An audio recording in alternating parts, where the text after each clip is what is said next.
Another world. Another time. In the age of wonder. You are listening to Trial by Stone. Trial by Stone! Dea, Tea, Dara, Tea. Your vital essence, the dark crystal. Kida, Kida. Come, see for yourself. Aru, Garu. How very interesting.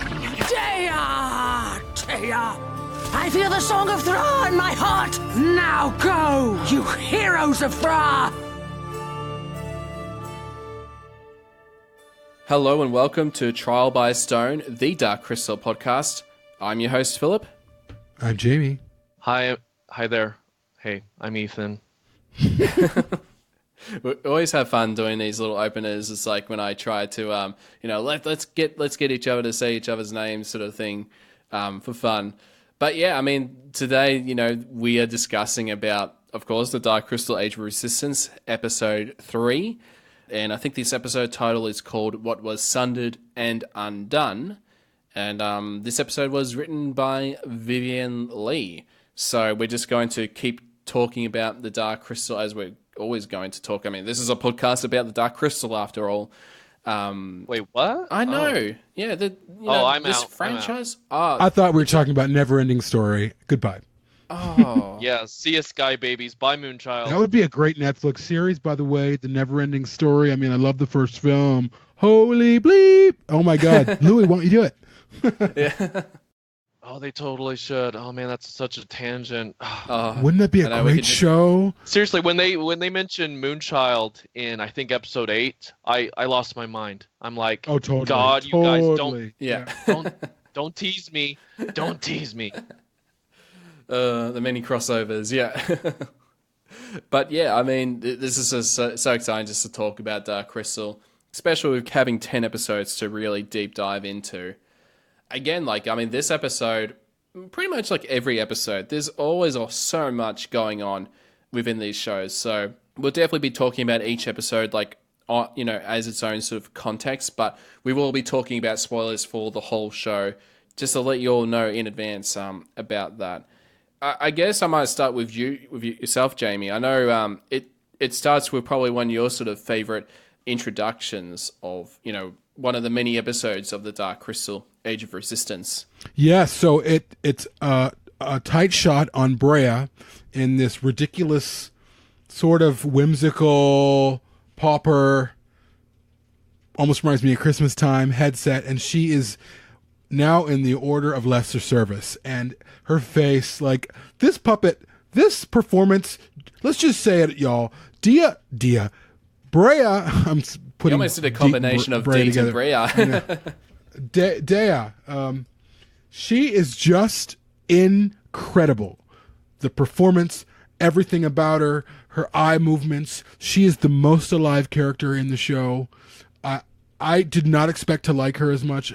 Certainly Deet is amazing, Rian is great, but Brea just blows everyone out of the water. Like, when she's on screen, she commands the screen, she owns it. She's just the way Alice Danayan, I think that's her last name, moves. Is that her puppeteer, right? Alice Danayan? Dinian? Yeah. Yeah. Dinian? I don't know how to say it, but that's her, yeah.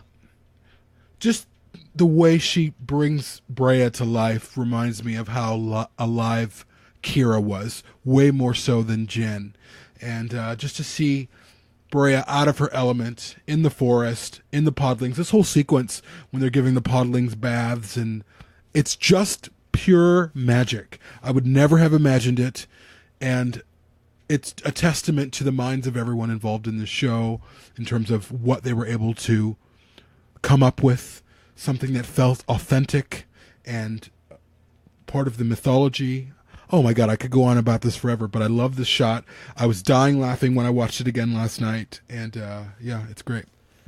Yeah, I mean, I just love just getting introduced to the Podlings a lot more, and just the craziness that they all do. Like, one Podling's just eating dirt and is just loving it, and one's just jumping down and just being all muddy, and they're just such fun creatures, I guess.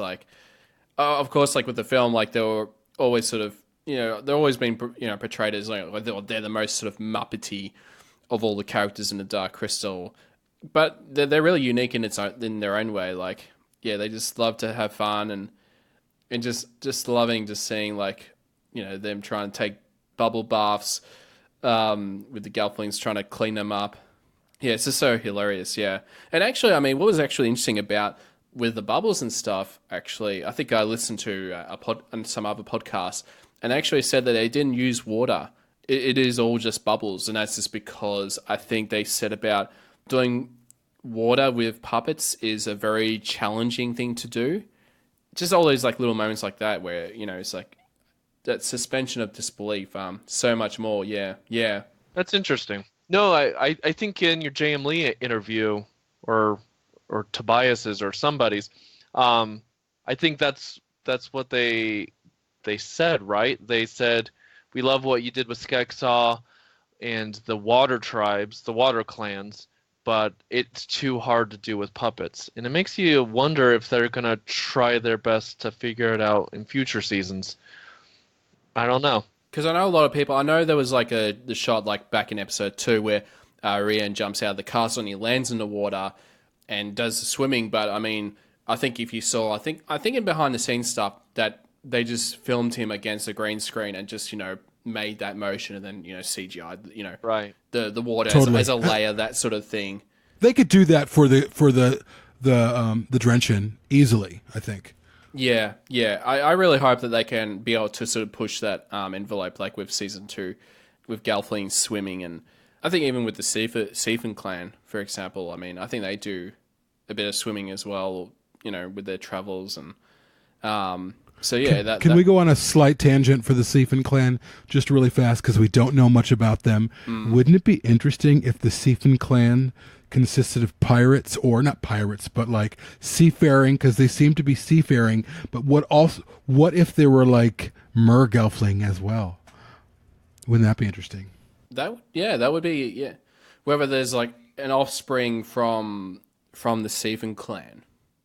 Yeah, like maybe they are water dwellers, not just on top, but underneath. Like, we don't know anything about them. I mean, the lore is open to having them be whatever they are. I mean, there's so much mystery to who they are. Like, I want to know more about Annika. Like, that whole sequence with Annika and Brea and Kadia, it's just rife with story, and I want to know more about it. I don't think it's out of the question. I mean, the Drenchen are amphibious Gelfling. So they could totally kind of make a little story, a little side story about, a little group of maybe mysterious Mer Gelfling out there, maybe a group of Drenchen that said, screw the Drenchen, we're going to go live in the ocean.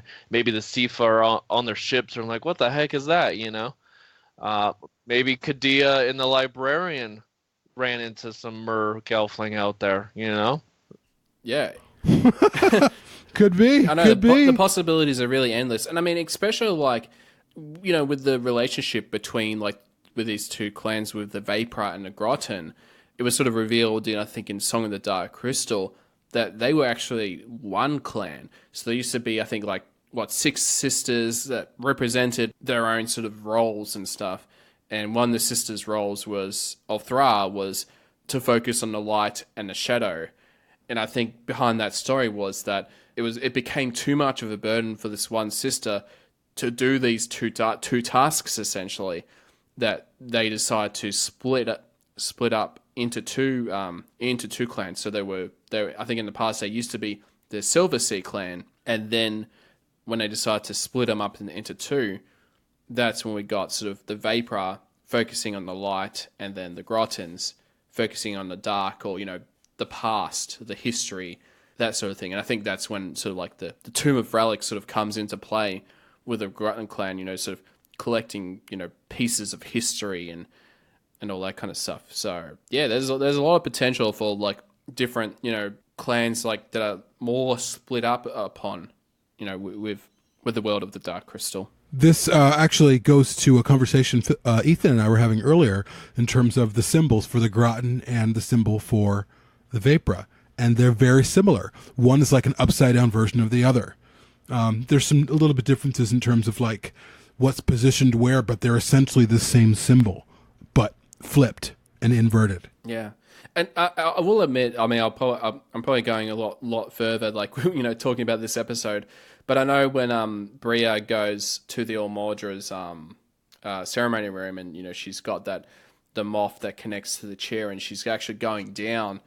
I actually thought like, at the time, like, what was going to happen next? Because I remember watching it, like, I only watched the first 3 episodes on the first night, and then watched 7 episodes, the following day. And I actually thought that she was going to learn more about the relationship between the Vapra and the Grotton, and how they were actually used to be this, potentially this one clan.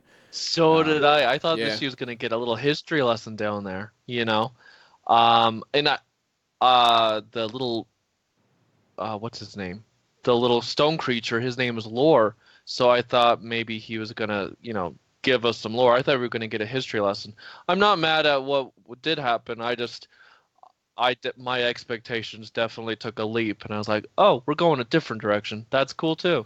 Yeah, absolutely, yeah. So, yeah, it was a bit of a surprise, but yeah, I mean, that would be something if we're going to see that, down the track, like, if they do more seasons of the show, I think that would be, really cool, just to get that bit of their insight, and just sort of for them to know the sort of the connections, especially with the 2 clans. But yeah, I think that would be pretty awesome, yeah. But yeah, I mean, I just love like with this episode, especially like at the very start where Juni's talking to Bria, and I like even the conversations that she was having, like, she met this Sprighton boy, and she made him some sweet mini catnies and made him laugh, but parents didn't like that he wasn't a Vaporin, and I was just like, I want to know what these mini catnies are. Whatever, it was like some like dessert treat of of the Gelfling clans, that sort of thing. So I'm like, it would be pretty cool to have a bit of a cookbook, if they ever did, mini catnies can be one of the many things, sort of on that tangent, I guess, yeah. I do like that they hinted at the idea that there's, I wouldn't say bad blood, but there's certainly prejudice between Gelfling clans. Like, her parents were outraged that she would dare flirt with a Gelfling from another clan, and she's being punished for it. And it's just very, very subtle. It's a conversation in passing. A lot of people don't even really remember her character too much, but it sets up this infrastructure that Gelfling don't all get along, based off of very sort of shallow aesthetics, and you don't belong here, and where do you belong, and all of these things. Yeah, I guess it had a very sort of, Romeo and Juliet sort of, that storytelling that, they're from different families, that, because they're from different families, that, it can't work, that sort of thing.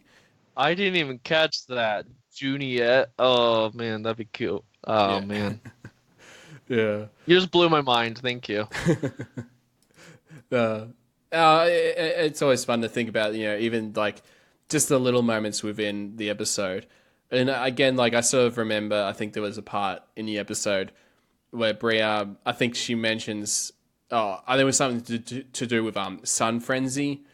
And then Bria sort of mentions that she read about Sun Frenzy in Durkin's Deliriums, which of course was one of the sort of many Easter eggs with the show, that Durkin was a reference to Vivian Lee, with Durkin being her maiden name, and which is something that we also got with episode 1, which was with Grillo's. Forgotten the name of the book now. Do you know the name of the book I'm talking about, Ethan? Of course. Lexicon of Lesser Astrography. Exactly, yeah. Yeah, so... Yeah, it's the only 2 books. I wonder if we're going to get more books in, season 2. But I thought it was super cute. I think it's pronounced Grigio. Grigio's Lexicon of Lesser Astrography, and then Durkin's Deliriums. I thought that was super cute. I can't wait for more little Easter eggs like that. Yeah, I know. I'd just be so curious if there's just a lot more that are out there that just haven't been discovered yet. So yeah, I'd be curious, just as we're watching through all these shows and just finding all these little moments like that. Yeah, and so like there's this again, just so many great moments from the show, and especially like with when Bria manages sort of to to make a run out of the Order of the Lesser Services, and she actually meets up with Tavra, and Bria just sort of telling her story to Tavra, and even just that little moment, like I think we actually saw this from the Dark Crystal, the Age of Resistance featurette, that Tavra says, remember, the bonds of sisterhood can be tested but never broken. And just them two just embracing each other, it's just like, oh god, just all the feels right there. I'm not crying, you're crying. Yeah. No, I love that scene.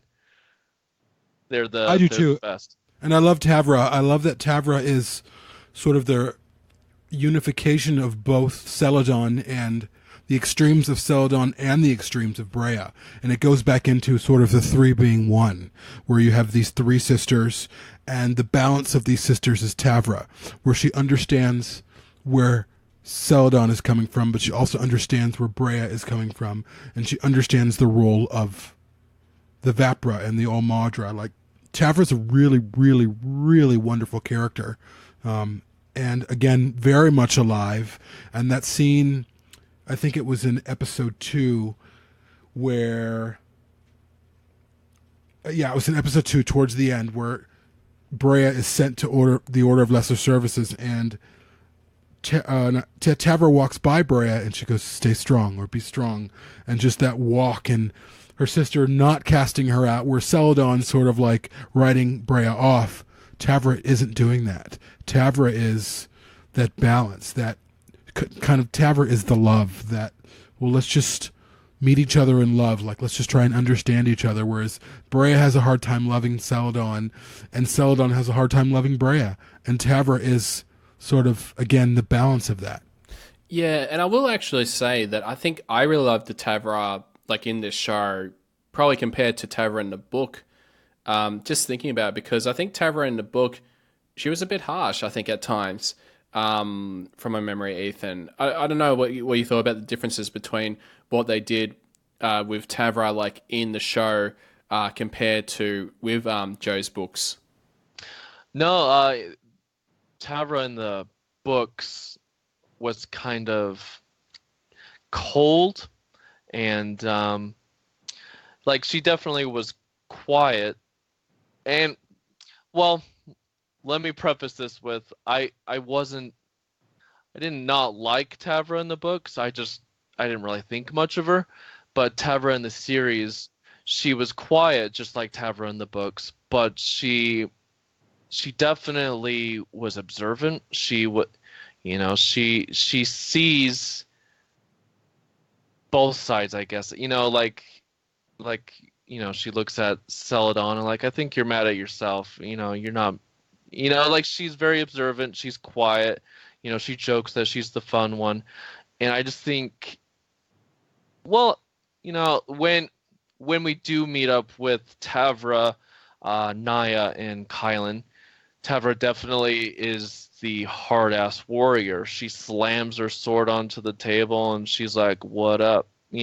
So I take it back. She's not very much different from the books. I guess I like Tavra with her sisters better than Tavra with Naya and Kylan. It was definitely a cool dimension to her that, I don't know. It's strange. I could follow a whole series of just Tavra. I think she's quiet but not boring. I don't know how to put my finger on it. Like, she's such a cool character. I don't know how to explain it. Like, Celadon, Brea, and Tavra, they're so different, and I love them all in their own special way, and I can't believe how well they pulled that off. But anyway, yeah, take it all back. Tavra is not that much different than she is in the books, and I just realized that just now.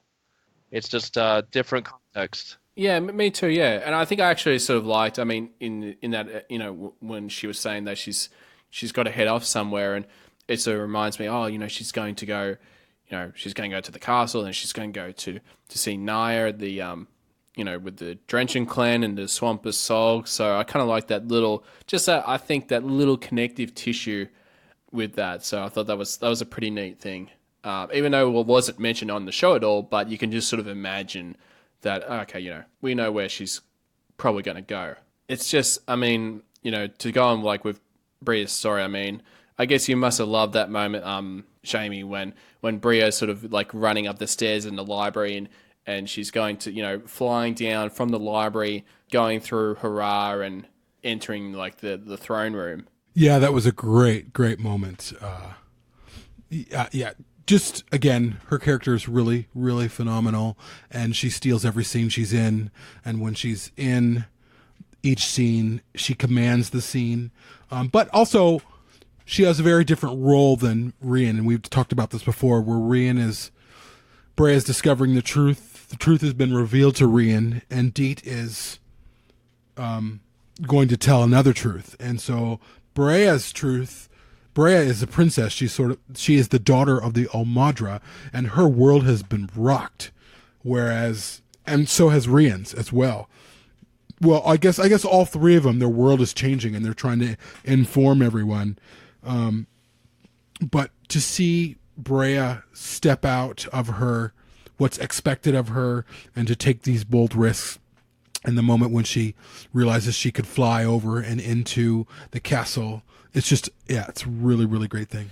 Yeah, absolutely. And again, just sort of the marvel of some of these shots of like even I was sort of looking back of, you know, seeing Brea running up the stairs in the library, and I'm just thinking if like that shot of her running up the stairs, if that's all CGI or whether that is puppets or yeah, it's just really, yeah. I just find that, you know, like just those little moments.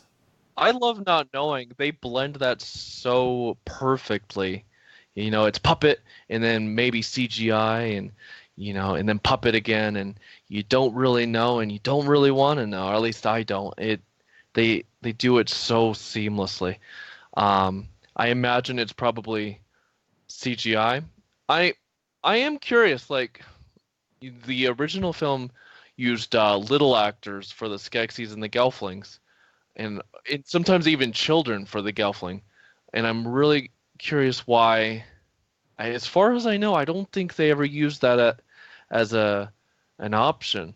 And I'm personally kind of curious about that. And I kind of liked the, you know, even Aughra running through the halls or running through the orrery. That was I know his name, Mike Emmons, right?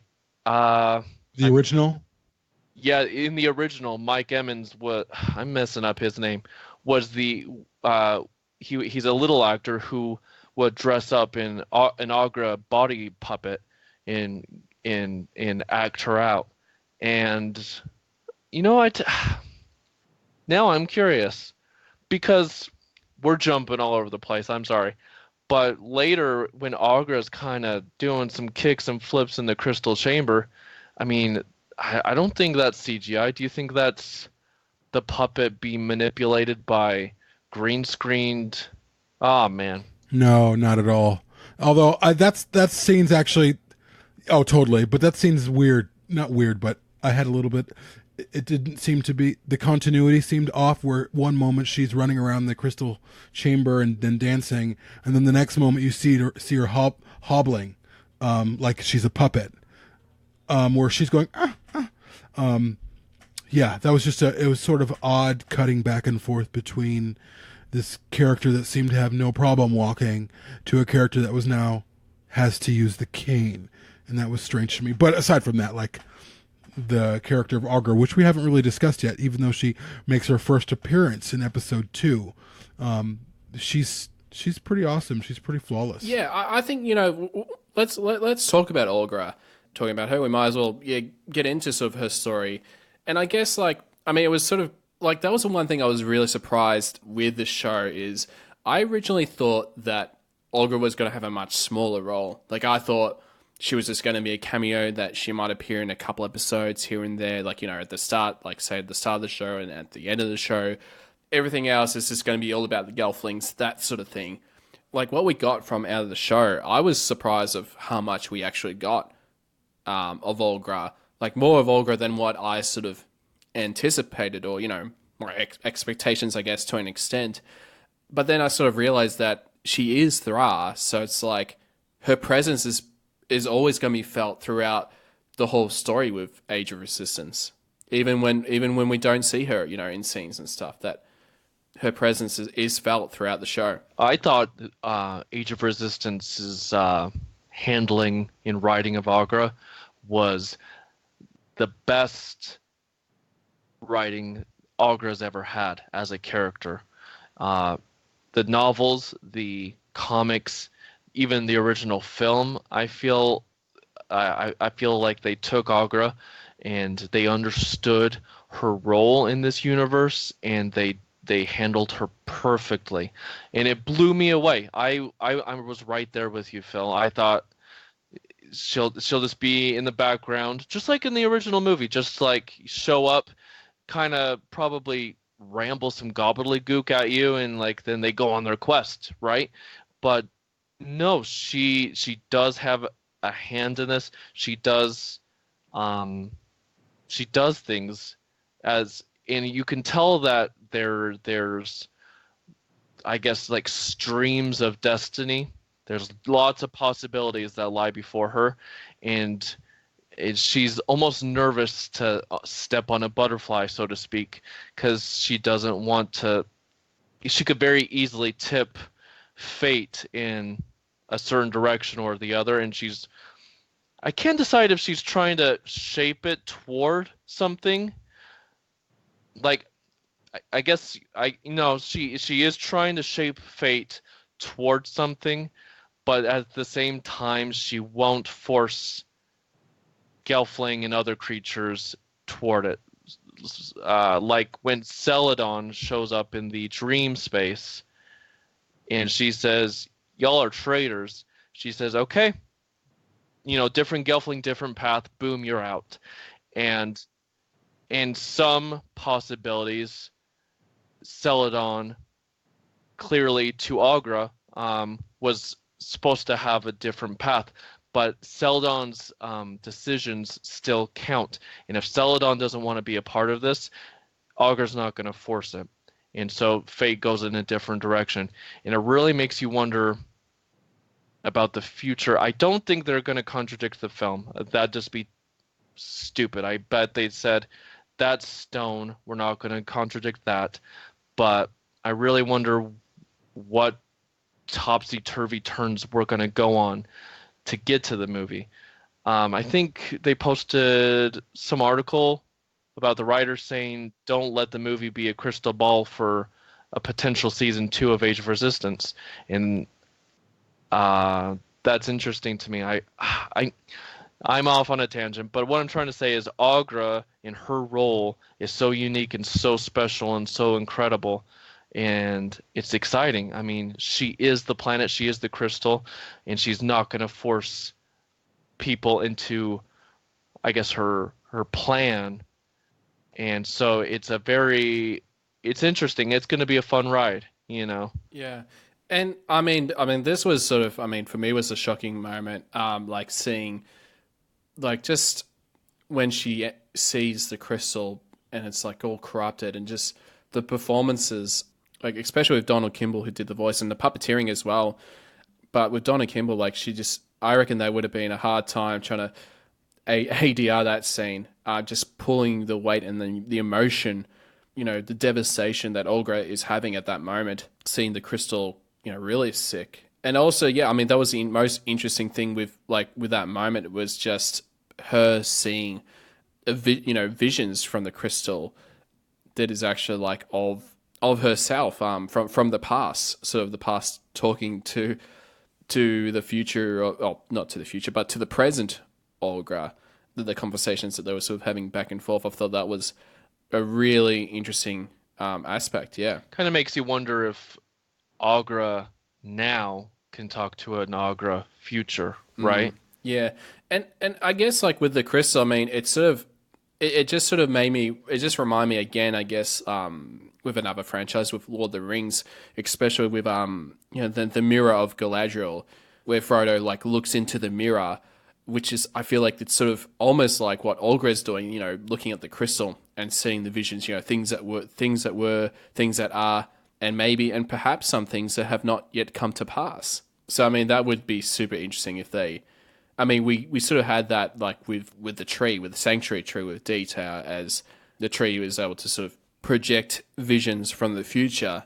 So we have sort of those kind of aspects. So yeah, it was just such a like for me, I was really surprised like seeing Aughra from the past, communing with Aughra of the present at this era, and just really showing Aughra, how the Skeksis have really corrupted the world, and that, I mean, the Crystal of Truth tells the truth essentially. So yeah, and like she was just shocked and just devastated, and I think she knew from that point that she has to do something about it for certain. Yeah. What's interesting though as well with the character of Aughra that I love is that Aughra just didn't wake up and say, oh, something's wrong with Thra. Obviously she knew something was wrong with Thra, but also the brilliance of the writing of the characters that Aughra knew she was in part responsible. She decided to let distraction take her away, and in that distraction the world started to go dark. She stopped being involved with sort of the everyday of Thra and what's going on in this planet that is also her, and this crystal that is also her. She gave that up for distraction. And again, these are when stories are really powerful, when oftentimes when things are going wrong, the question is, well, what part do you have in this?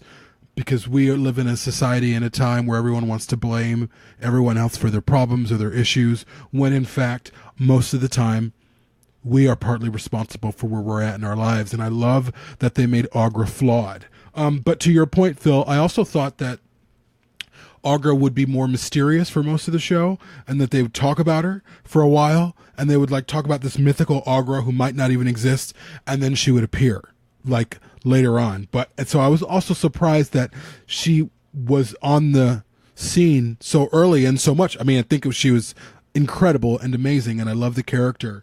But she also occupies that space of Gandalf, very wise. But again, even a great thing about Gandalf is he was also flawed. And again, these writers and these filmmakers knew and know what makes a story good, and that flawed characters are really what make good stories great. That they're not perfect, that they realize that we all have a part in this, we all have a part to play. And Aughra really has to search herself to figure out, well, what's wrong and what is happening and how do I find out what's going on, and just her having to listen to Thra and that journey that she's on to figure out what Thra is telling her. It's really great. Whereas it would have been easy just to have her listen to something, a tree, put her ear onto a tree, and the tree tells her all the stuff that's happened. And she'd be like, oh, I got to change it. But no, they didn't do that. Aughra had to work. She had to work to understand, to find silence and to be quiet so she could listen. And again, really, really brilliant. Yeah, it's just the beauty of the writing that, I mean, especially with everyone who wrote all the episodes, and especially with Jeff and Will, who, developed the show and really broke it all down, like, all these characters. And I think, they just did an amazing job. And it's just so weird that we're just talking about Dark Crystal, that, we got 10 more hours of Dark Crystal than we'd ever imagine in our lifetimes. It's, it is still very like a surreal kind of experience that we've all been having, like with the show, and with all the fans and new fans. It's just been so much fun. Like, I mean, I really want to talk about this, like these moments from the show, and that of course is to do with Deet and Hup, as they sort of head to the stone in the wood. And I just love sort of entering the village, and it's sort of like, oh, we're gonna take a break here, and just to wind down for a bit. And also, actually, what was interesting about this episode was it actually had a bit of foreshadowing when Deet is sort of looking at the flames of all the where all the swords are. She's like, I wonder what it's for, and why is it full of swords? Which I thought that was really interesting. That the great thing about watching all these episodes again is just seeing all those little moments where it's like, we actually go to that place later on in the show, and that's all that kind of stuff. So I thought that was like really, really cool in that respect. Yeah, but yeah, I mean, and And so, I mean, the other thing I did love about is, especially like when they're about to gonna drink some brew, and I just love that one shot of Harp. I think it's a wide shot with Harp and Deet, but Harp is like moving, like walking towards and just staring at the brew. He's just like, nyah, nyah, nyah. It's just like, I don't know. I think I just love. I mean, well, I love the dark side of the Dark Crystal, but I also love sort of the fun and the joyfulness, and I mean, like, that just brings me joy. I guess, you know, just seeing Harp, just drinking some brew and pushing like the little fizz gig who gets in the way, and I mean, you know, you see Deet who's, you know, trying to get along with these other Gelflings, and just the moment with, like, when the Gelflings are sort of pushing Deet away, and then Hup notices it, and he sort of gets really, you know, triggered and, you know, to sort of launch an attack to protect Deet. I thought that whole fight sequence with Hup, you know, just launching up in the air to attack the Gelflings. He gets his spoon out. I just thought, you know, that was just such another, like, laugh out loud moment for me. Like, every time I'm just watching that scene, I'm just like, you know, it just brings me so much joy. I love it too. The way his little head shakes. That was awesome. And it's worth to note how incredible that set for Stone in the Wood is. I mean, it's, of the sets that we've seen, I mean, everything is dazzling and marvelous, but that Stone in the Wood set, just watching Deet explore, and just the light, and how there's just so much wonder, and there's so much to see, and there's so much for Deet to see, and it feels also, the dichotomy of it feels so warm and welcoming, but in fact they are not warm. They are not welcomed there. But just the homes sort of in the trees. I could look at that set all day long and just find new things. It's really beautiful. It's one of my favorite sequences in the film, including Rian's approaching the Maudra in her throne room, or whatever that is, which is the houses of the old ones. Although there's some speculation as to if that's the same structure as what Kira and Jen explore, because the chair that Maudra Farah is sitting in, there's a little bit of a difference. Well, a lot of bit of a difference in terms of the symbol that's on it. The symbol that's on the one that Kira sits in is not the same symbol that the one Maudra Farah sits in. But I had assumed. I mean, but it seems like the same place because the columns are similar. I don't know though. I don't know the answer to that question. Yeah, I think they just redecorate later. I mean, there's still plenty of time between when Farah is sitting on that chair and then Kira, and we don't know what happens in between. But that's true. They could redo the chair, or I mean, the place goes through a bit of a, you know, sort of, all the lights fall and all that stuff is happening. So yeah, the gates on either side of Farah's chair are the same as the gates that Jen and Kira walk through. And so if you look at the layout of Stone in the Wood, Jen and Kira actually don't enter Stone in the Wood. We don't see that in the film. They walk through this hole in the corridor and then walk through the gates that take you into the throne room.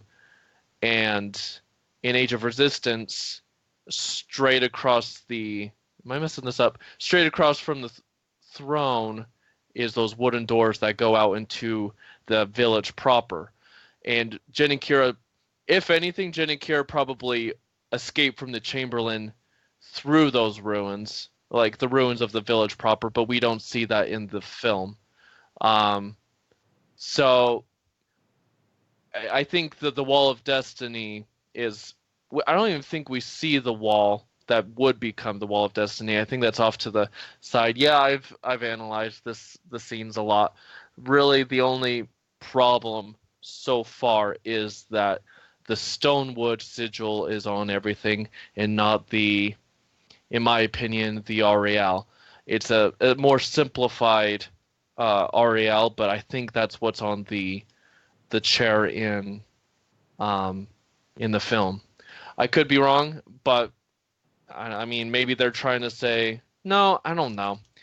I mean, I think the Aureale, the super simple version of the Aureale, is just that 3-leaf symbol, and I think that's what they're kind of throwing on there. I mean, they could have done the whole. I don't know. I go back. Anyway, I'm pretty sure that's the Gelfling ruins on the map and the Stone in the Wood on the map are in the same darn place. That is the Gelfling ruins from the film. We just got to figure out where that symbol comes from and how that comes into play, in my opinion.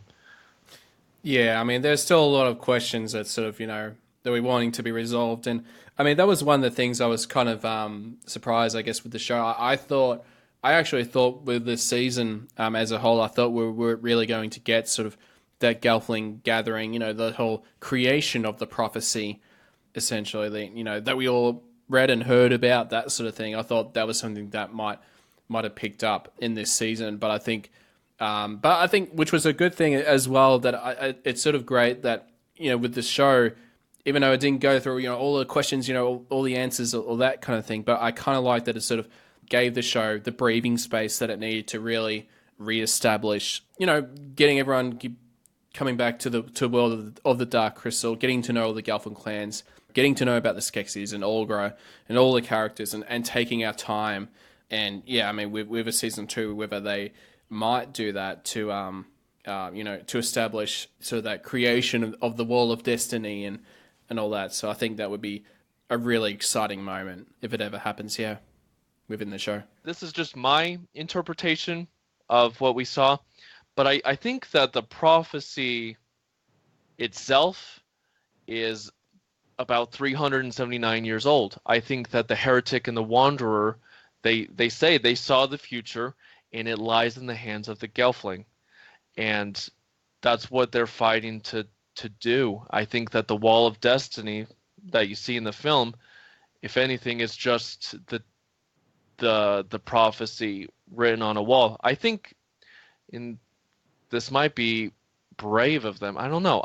They might just be downplaying the wall. The wall might just be kind of here's the prophecy that written on a wall, and it might not be. So in other words, before the prophecy, that wall was built, like formed, and the prophecy started with the wall. But now I think that the prophecy was glimpsed hundreds of years ago, and it's just now being revealed and talked about and shared with people. And maybe I don't know how the wall is going to come into play, but I don't know.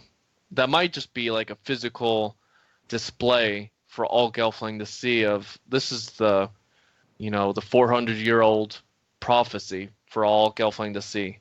I don't know if that makes sense. And that they just discover it for the first time. Yeah, I mean that's going to be really interesting. I mean, especially as we go on like later on the shows. I mean, to talk about the Wanderer and the Heretic, and just the even just glimpsing sort of into their history. Then it's just like, oh, so love to know more about their story. So it's just it just raises lots of questions, but questions that just makes us all think. And I think that's sort of a great thing, like that we can have like with these shows, just sort of talking about and really discussing and analyzing and just having fun. And yeah, it's just an incredible time. No, that's the whole point we're trying to avoid is, I mean, yeah, they could have had a checklist of like, okay, we got to make the wall, we got to show this, we got to do that. But the fact that they're holding back and not showing us the creation of the wall in the prophecy and so on shows to me that the writers of this, they're not going down the path of, when you watch the Star Wars prequel, they're constantly winking and nodding at the future that is coming up.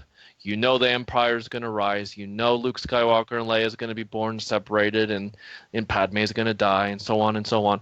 And with Dark Crystal, everybody, the writers, they know that the future, and now they're trying to not trick us, but surprise us. Like, yeah, we'll get to that future, but it's not going to be the way you think. And that's the whole point of Age of Resistance is, the Gartham didn't come about the way you probably thought they would, and the Wall and the Prophecy aren't going to come about the way you probably thought they would. And it's making Age of Resistance worth watching, because a lot of people, when they first heard about the show, is, well, we know how it's going to end, right? What's the point of watching it? And I guess this is our answer is, well, hold on. This is not going to go the way you think. It's noteworthy to say that we know how it ends, sort of begins for Jen and Kira. We don't know how the story ends for Deet and Rian and everyone else. We don't know if they survive. We don't know their stories. And the reality is there are nuggets, as we've discussed before, with the Grunax and with Chamberlain's admission of, I thought we killed him, but obviously they didn't kill them all, because there's a couple more surviving that they found, so there could be more. Thra is really big.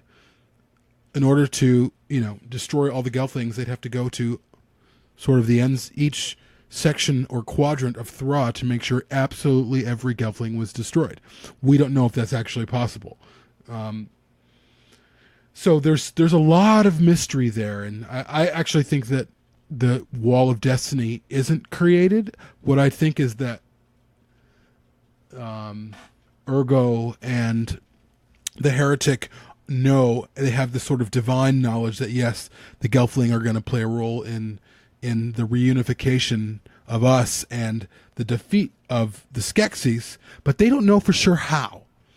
And I think that there is, I've offered this before, but I don't know if it's going to be an Urskek or some type of divine intervention to help spell it out to the Gelflings, because I think the Gelflings are just they're just kind of going like, oh, we've discovered this, let's do it. They don't really know what to do. They don't really, now they have the shard at the end of the show, and I guess they have to heal it. They have to find out, like, can they just heal the shard? Does it have to be during a Great Conjunction? What exactly do they have to do? And it seems like, again, we've talked about this, like, certainly Ethan and I and all three of us, but like the figures on the Wall of Destiny, who are they? Where is this from? It looks like this information was passed down from these sages, from these very wise monk-like Gelflings that we've never seen before.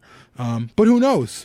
There's so much possibility, and I love it. I love that it could be, just like Aughra said, like I've seen, there are many endings laid before us, some good, some bad, but I think there's a lot of story possibilities laid before us as well. And that's, again, it's just a testament of a really good story that we are coming up with 15 different ideas of where it could go. Absolutely. And it just, again, it just made me thought, like, what if there's actually multiple Wall of Destinies? Wow, that's a good idea. And, the Gelfling's got to work out which one's the right one, or, all these different outcomes. Yeah. But yeah, like talking about like sort of like, with the Grunax that were introduced to this episode, and I know that they really resembled the Macrax, and again, it does make me think whether they were originally going to be called Macrax for the show, but whether they had to change it up because of sort of the events that happened in creation myths, or whether they just wanted just to make the Grunax sort of its own thing, sort of like as a different breed, I guess, to the Macrax. And I essentially love that little moment between the Chamberlain and Skek Tech, and how the Chamberlain's like, I'm sorry for what I've done, but here is some Grunax to make it up for it. And then Skek Tech's like, all right, I accept, sort of thing. I thought that was like a great little moment between like the two Skeksis. Yeah. And so I think we'll have to wrap up for this episode of Trial by Stone. Again, thank you so much for listening to us, discussing about each episode of the show. And I think, like I've said, there's so much that happens in these episodes that I think we're going to be revisiting them for quite some time. But again, thank you so much, and definitely stay tuned for more episodes of Trial by Stone.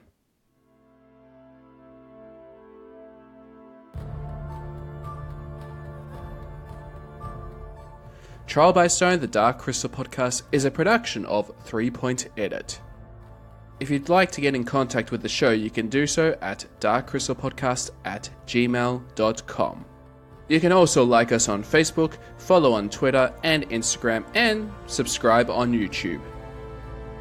If you'd like to know more about the podcast, visit our website at www.darkcrystalpodcast.com. Thank you so much and stay tuned for the next episode of Trial by Stone.